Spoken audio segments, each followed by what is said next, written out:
Cute Durga cute কালীর পর এবার কুমোরটুলি জুড়ে শুধুই কিউট সরস্বতী।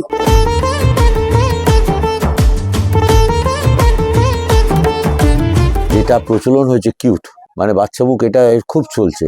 ওই ছোট জোরে যে সরস্বতী সেগুলো গোলমুখের করেছিলাম, এবার খদ্দের চাহিদা থেকে বাধ্য হয়ে সেই মুখ চেঞ্জ করে আমাকে কিউট করতে হয়েছে। প্রায় 40 খানা কিউট মুখে সরস্বতী হয়েছে, আর সব অর্ডার হয়ে গেছে। আমার কিউট গালফোলা সরস্বতী বেশি ভালো লাগে। কেন ওই সরস্বতী কেন ভালো লাগছে? ওইগুলো কিউট, একটু বাচ্চা টাইপের মতো লাগে। কিউট সরস্বতী কি এবার বেশি চলছে?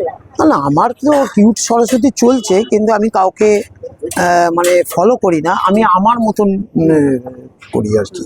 যা ঠাকুর আছে তার মধ্যে প্রায় বেশিরভাগটাই কিউট। অবশ্যই কিউটের চাহিদা এবছর একটু বেশি। সামনের বছর যদি সেরাম যদি না চলে তা তখন আবার একটুখানি ওইটা তখন আমাদের তখন কমবে। হ্যাঁ, স্বাভাবিকতেই ফিরে আসবো। ফলো করুন আনন্দবাজার.com।